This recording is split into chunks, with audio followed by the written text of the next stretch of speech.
Hey y'all, welcome and welcome back to another episode of Harrison Talks Pod, episode 51.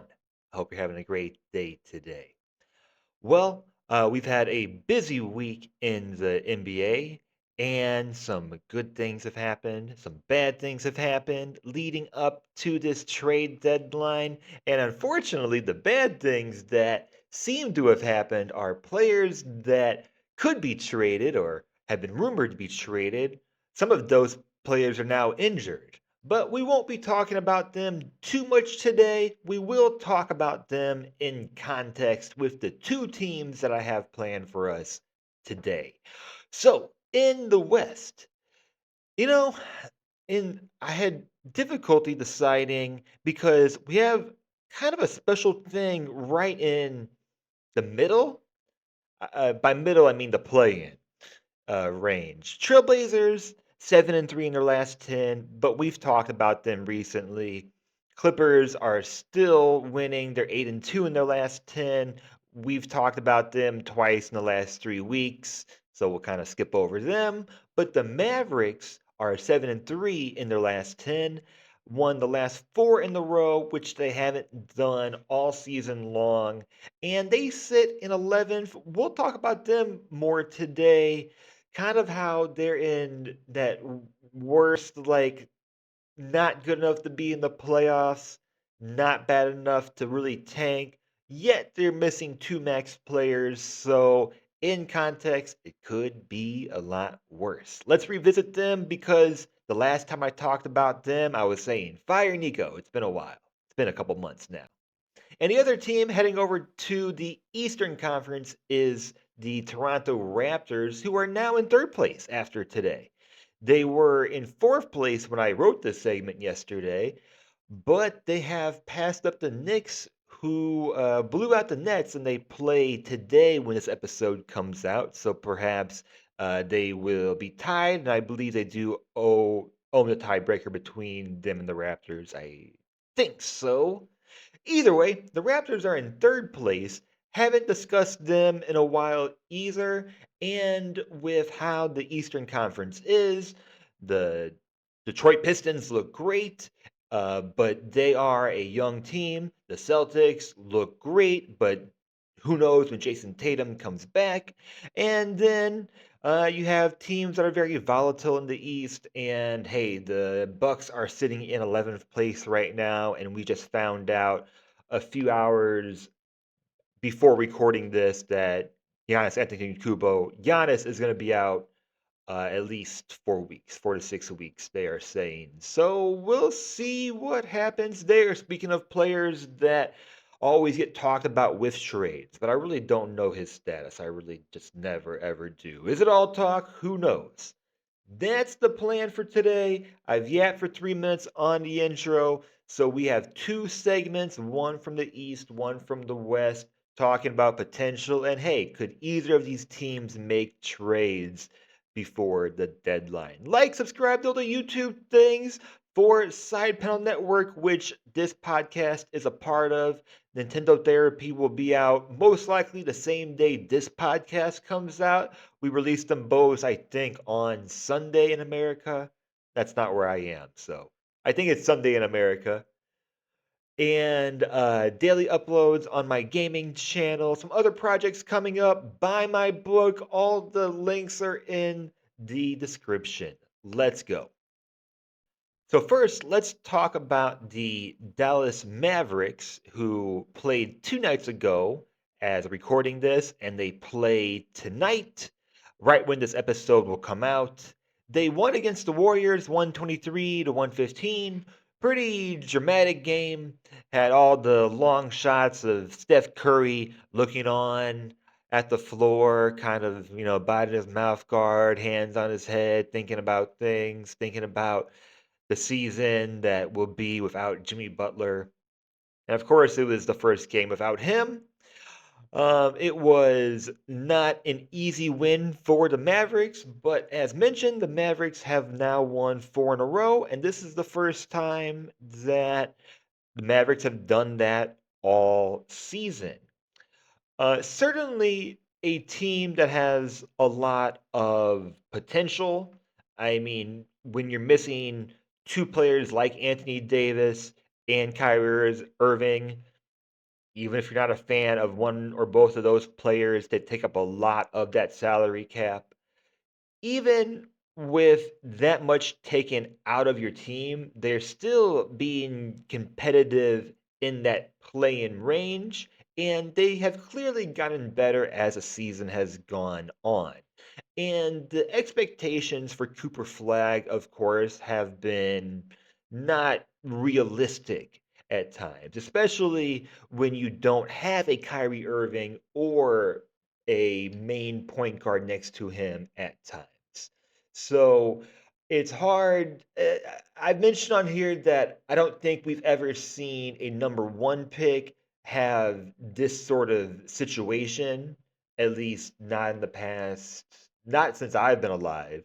Maybe in the second, number two or number three pick, perhaps. But this was supposed to be a playoff team this year. If Anthony Davis was healthier, or more consistent, or just things were different, we'll kind of circle around what I think the Mavericks should do at the deadline at the end. But anyways, they won against the Warriors 2 nights ago, and Steph had a great game, kept it very close. He had 38 points, 6 of 15 from three. True shooting percentage was at 68%, but his net rating was a minus 33. For Dallas, six of their players were in double figures and had relentless rim pressure, which, yeah, for the Warriors, I think could be better on a lot of nights. I think so. Of course, Seth Curry had a high usage at 35, almost 36%, so he was incredible, but it just did not matter. And we won't talk about the Warriors too much, but yes, they do have a lot of choices to make. It was sort of put in context with Steph Curry. He became the first player ever to have 10,000 three-point attempts, but I don't know when he got that record for three-point attempts. I didn't look it up. Well, let me know. Let me know. I didn't look at that part up. I'm the host. I should know those parts. So six players in double figures for the Mavericks. Najee Marshall has been looking great. 97% true shooting percentage on this night. 30 points, 9 assists, plus 23 in the net rating. Uh, was beating his defenders, first attack defenders constantly, forced a lot of help, create a lot of kickouts. Very fun very fun game to watch from him, and have always been a Najee Marshall supporter and loved that they got him after Derrick Jones had left that team. I thought that was a great. Um, the Mavericks made a lot of great front office moves prior to Luka Doncic being traded. So, we'll say that in context, right? Draymond Green, 4 points, fouled out, minus 27 in the net rating. Almost got kicked out of the game last night. The Warriors were up one in the fourth quarter at one point. Draymond commits a flagrant foul, and he had one, or no, he had a technical tonight. They checked him for a flagrant last night. Anyways, but he fouled out with 3:50 left.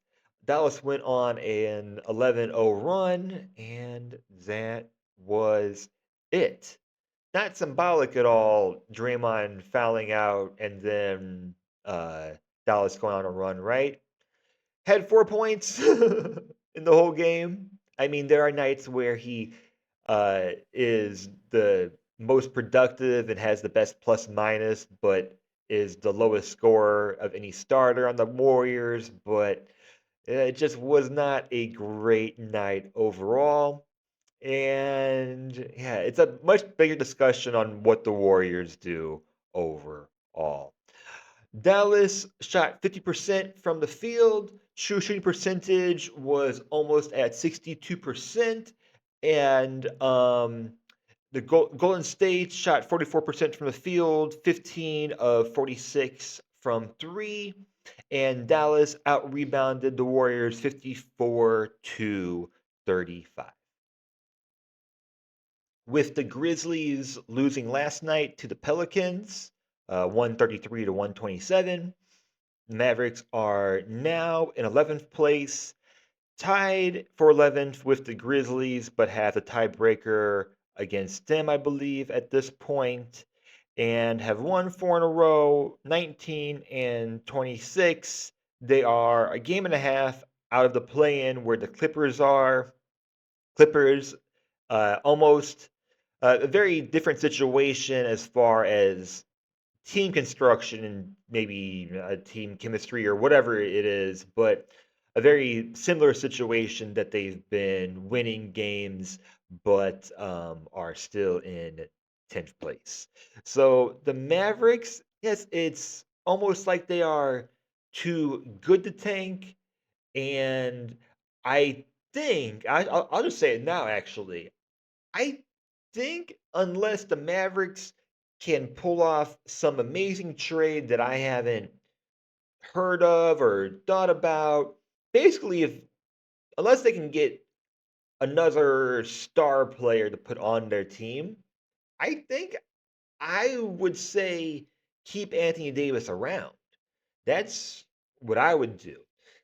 See if he can come back healthy.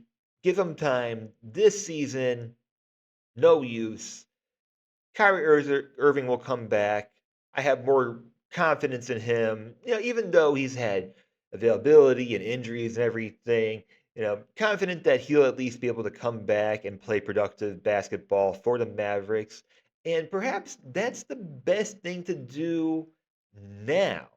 Um, that does put you in a situation of what do you do with Anthony Davis and an extension, but um, I think that's what they should do, and I think that's how it's going to work out. I just don't see who the Mavericks are going to trade for, but again, this is the organization that traded away their star player last year. So I'm usually the person who wants changes in teams and chemistry and fresh starts for different players, but it's barely been a fresh start for Anthony Davis in Dallas. So perhaps I'm just not ready to give that part up just yet. A game and a half out of the play-in, missing two highly paid players. Right now, they're missing Daniel Gafford, Derek Lively, Dante Exum, but still had a plus 19 rebound advantage. So, way to go for them against the Warriors, though. There's no single player that's averaging above 22 points per game in these last four games. And there's a lot of players that are averaging right in that 15 to 19 point range. So it's not just that Cooper Flag's productivity and he's probably just getting used in the NBA more. Uh, his productivity has gone up, but a lot of role players have been able to contribute on this team as well. So if they do decide to bottom out, it might look kind of odd, but then again, we just saw the Nets lose by 56 or 59, 56, I believe. So I guess, and that's in January. So I guess anything is possible. We might see some really bad tanking this season. In the last 10, Najee Marshall has averaged 18.9 points per game, 57% from the field. Max Christie, last 10 games, has averaged 17.5 points per game and 45% from three. Cooper Flag In his last 10, I said his productivity is up, but his scoring is down slightly, but his net rating is up at a plus 8.3. And improved defense from him overall, I would say. Powell in the last 10 games, plus 22 in his net rating. I had to point that out. I thought that was quite unique, but I guess he's had more playing time with players like Gafford and Lively being out. More paint pressure. Mentioned that more pressure in the paint has created more kickouts for this team. They've been able to look better in transition with their scoring. In the last 10 games, where they went 7-3, their pace is almost the same. Their pace went from 102.4, which is great, to 102.9. Offensive rating improved from 110.5 to 113.9. Effective field goal percentage improved from 53.7 to 56.6. True shooting percentage went up 2% to 59.1. Seeing a higher usage and efficiency from players like Najee Marshall, players like Max Christie, and um, and also Brandon Williams off the bench, 15 points per game in these last 10 games. Had a big game. Had 19 points against the Warriors, 22 against the Jazz, 20 against the Nuggets. Has had some really nice performances lately. Uh, Najee Marshall, his assists have gone up in this span. Flag has averaged 4.1 assists during this span, which is pretty much on his season average. Defensive rating has improved to 108.9. A stat that I would look at if I were a Mavericks fan is that they do lead the league this season in played clutch games at 30. They don't lead in games won in the clutch, but they do have 30 games, which is a league high. They have a negative net rating in the clutch at negative 2.7, and their shooting numbers in the clutch are very, very bad. 25% from three in the clutch in those 30 games. But even though they are in 11th place, even though they've only won 19 games, uh, and I believe 17 of the 19 or no, that's not right. 13 of the 19 were in the clutch. Excuse me. It was the other way. 13 of the 19 games they won were in the clutch. If I was a fan, I would tell myself that we've had a lot of close games without a lot of big players. So, again, perhaps you want to see what this roster looks like next season. Do you want to spend the money? And do you feel like there's a fork in the road as far as timelines go? Because that is kind of strange as well. It's not just that Kyrie Irving is hurt right now and that he's older, and then a little bit younger is Anthony Davis, but with injuries, he's like the same age, right? Najee Marshall is 29. Max Christie is still young. Cooper Flag is super young, just turned 19. So the timeline of this team is a little bit all over this place. And if you keep this team together, the expectation, well, it might be the same expectation I would have had this season.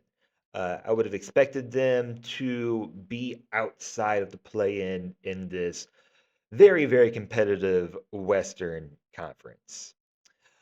They are plus 4.9 in their net rating in their last 10. That mirrors lower playoff teams in the Western Conference right now.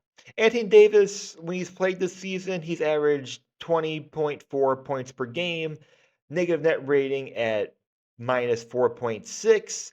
In the last 10 games, he's only played three at a negative 9.7 net rating. Higher usage, lower efficiency, basically, for him.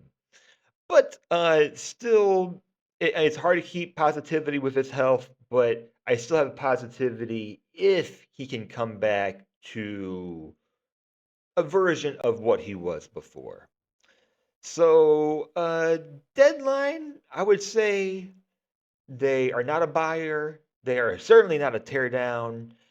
And if they do make any sort of changes, maybe it is a soft pivot at the deadline. Not sure what that would be. Tried looking at different options, but I really don't want to bring any up because it would be all speculation and I don't like any of them. So, um, not only is Cooper Flag playing well, but I'm very happy to see that there are role players on this team that I've always liked that are playing well as well. I should say is that, hey, Klay Thompson, last 25 games, 43% from three.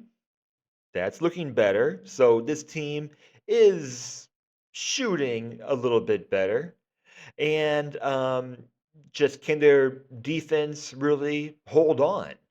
They might stick in that tough spot where, yes, if they are in 11th place, yes, they're kind of too good to tank and they're not going to be in the play in. And if they were, I don't know what the results of that would be. So I think keeping Anthony Davis is the right move. Extending him will be the red line. So let's move on and talk about the Raptors. So the Raptors, as of their win last night, are now in third place in the Eastern Conference. They are 28 and 19. They are a game and a half behind the Celtics in second, and they just passed the Knicks tonight, and the Knicks will play tonight. I think the Knicks have the tiebreaker currently against Toronto. They won last night against Portland, 110 to 98. This is their second to last game of a long road trip. Portland had won four straight. Prior to this loss, we mentioned that they've been playing very well recently. They had wins over Miami, Sacramento, Lakers, and Atlanta, and just was not an easy schedule at all for the Raptors coming into this game. I missed the first half of this game live, and it was competitive down the stretch, but it started out quite odd. Portland opened 4 of 26 from the field, 1 of 11 from 3. Hate that. And Toronto only led 19 to 12 during that same span. So despite having, you know, extreme shooting luck on their end. In second quarter, Portland cut it to 32-20 before Toronto went on a 12-2 run. At halftime, it was 50 to 43. Portland briefly, for a few seconds, had a lead 73-72 in the third quarter, and Toronto entered the fourth quarter 76 to 74. Drew Holiday tied it. Toronto answered with back-to-back threes. Scotty Barnes hit a dunk, pushed it 84 to 78. And overall, Raptors won the fourth quarter 34 to 24 and won the game by 12 points. So they shot 110 points on 53% from the field. Uh, they lost in 3 points made, despite Portland having a rough shooting night. 13 makes to 9 makes. They lost a turnover battle 16 to 13, but still controlled the pace of the game better than the Trailblazers overall. And Toronto is just a very fun team that has a lot of different players that, a lot of different offensive players that they can throw at defenses. So they were a plus 18 points in the paint, plus 9 in fast break, plus 4 points in second chance points, and just shot the ball better overall. Had 9 blocks as a team, which I believe Scotty Barnes had 6, because I think Scotty Barnes had 2 right at the very end. um, but their shot quality um, was not the best, but was still an overall better night than the Portland Trail Blazers. Quite a few 20-plus point nights for this game. Mamukilishvili, I was really nervous about that. I paused right before I tried reading that.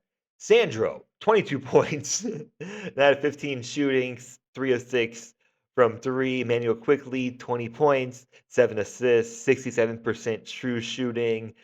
Scotty Barnes, 15 points, 6 of 15 from the field, had 6 blocks. Yeah, had several in the fourth quarter. Brandon Ingram had an efficient 20-point night. Off the bench, Grady Dick had 10 points, 405 from the field, plus 17.8 in the net rating, led the bench in net rating. And Abaji had a lot of good points off the bench and also swung the offense when the Blazers got the lead briefly in the second quarter. So, third straight win. Toronto 28 and 19. Currently East, same number of losses as Philadelphia? Yes.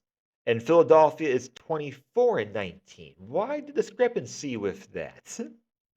I guess Philadelphia plays tonight when I record this. So, um, I guess my question is how does this team keep winning games as the season goes on? And with how different the Eastern Conference is with injuries and with some teams being more volatile than expected, could this team potentially win the East with how they are constructed? Toronto is a fairly young team. They are a fairly newly constructed team. Players that came last season and this season, but they are a team that plays with a lot of discipline and can win games differently on different nights. But certainly they do win a lot of their games with their defense, and that will help on nights where they aren't shooting the ball as well. They have a deliberately slow pace. On most nights, they are somewhere in the mid 90s on their pace, and offense is driven usually by paint pressure. On offense, on almost every night, on most nights, 63 to 69% of their attempts come inside the 3-point line. Points in the paint is regularly above 60 points. For example, in this 16 game stretch where they went 11 and 5, January 23rd against Portland, the last game against Portland, excuse me. They had 64 points. January 11th against Philadelphia, 68 points in the paint. January 5th against Atlanta, 64 points in the paint. So Austin leading in that category. Defensive rating on the recent wins is anywhere between 95 and 108, which is fantastic. Opponents' effective field goal percentage is consistently below 50%. Barnes is leading the team at that end of the floor. He is connecting players in that end of the floor. Quickly is, like his name, controlling the pace and is cleaning up messy possessions. Mamukulishvili, who I still can't say his name correctly, is a stretch big, which changes the spacing of this team. And Murray Boyles has offered a good interior presence for this team as well. So I think on paper, in comparison, they do look like a team that could be right at the top of the East or could be a team that could compete for the Eastern Conference title. But there's parts of this team more with the analysis and how they're winning games that are more concerning to me. Their net rating for the season is plus 2.1. In their last 12, where they've went 8 and 4, it is plus 4.7. Their defense is improving. They're getting more blocks. Their efficiency in the paint has gone up. Their assist rate is top 5 in the league in these last 12 games. Their clutch record is 16-7 on the entire season, and their defensive rating in the clutch is 97.5. So, in the clutch, their defense has looked great. Something that you would see from a team right at the top of their conference. But I think their half court offense, which would be more of a factor in the playoffs, is more in the middle tier. They don't have necessarily an elite isolation scorer, which is not a bad thing. It's actually more of why I enjoy watching the Raptors than other teams some nights because they're getting their points from many different players. Uh, Although their defense in the clutch is great, their shooting in their clutch is low, and their zone offense is only recently showing life, is only recently improving. So that's kind of what I see when I watch the Raptors play. In the East, I think this season you could have someone at the top of the East and not have a star superstar level player, or at least have your star superstar level player healthy. Scotty Barnes in the last 12 has averaged 21.5 points per game, 6.3 assists. Players like Ingram are leading the team in net rating at plus 8.6. Emmanuel quickly, his assist to turnover ratio, for example, has improved greatly in these last 12 games. So we're seeing a lot of great players, and then players like Scotty Barnes, who are those fringe all star level players, step up and improve, and the team cohesiveness has gotten better. I think as a team, they are going to compete in the East this year. I just have doubts more on that offensive end. So I think for matchups in the playoffs, um, if they get matched up with teams that have multiple wings that can create their own shots, that's going to be difficult for them. Basically, outside of one creator offenses, they might struggle. And I mentioned playing against the zone. I think teams that have elite zone defenses will be tough for the Raptors, but I think they are making improvements on that offensive end as well. They don't make as many mistakes on defense, but their shooting on some nights is just not as good as it should be for a top of a conference team. Their core lineups already work, but is it good enough? So I'll kind of leave it with the question. I am less sure about the Raptors. The Mavericks, I said, I think they should stay put. Their season is not working out. They're not playing for as much. The Raptors, in their situation, could be playing for a lot this season. But if you make a move, you really can't afford to make the wrong move at this point. So I guess the question is the lineup working good enough? And is there another move in the East where you could get a star player in return and have enough left over where your team construction is still the same and you can build around that star player the correct way? I imagine you'd be sacrificing defense or something to get more offense or more leadership on the offensive end. So we'll leave it there. I want to know your thoughts if you made it this far. Let me know what you think if you think the Raptors or the Mavericks should make a move before the deadline. I'm not really too sure.